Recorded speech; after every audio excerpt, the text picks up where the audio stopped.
Dobre, chalani. Máme mGuard zapojený u nás doma a som tu s Davidom. Pripojili sme SDR aplikáciu. Teraz uvidíme rozdiel bez mGuardu. Môžeme vypnúť mGuard? Pozrite sa. Všetok hluk a žiarenie sa vrátili. A to so zapnutými svetlami. Teraz vidíte, že všetky svetlá sú zapnuté. Teraz zhasneme a uvidíme, či to zmení veľa.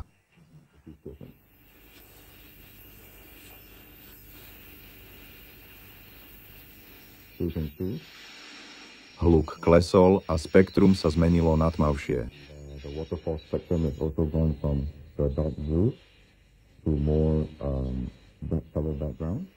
Zapnime svetlá naspäť. Hneď vidíte, ako sa to vráti. V aplikácii je to jasne vidieť.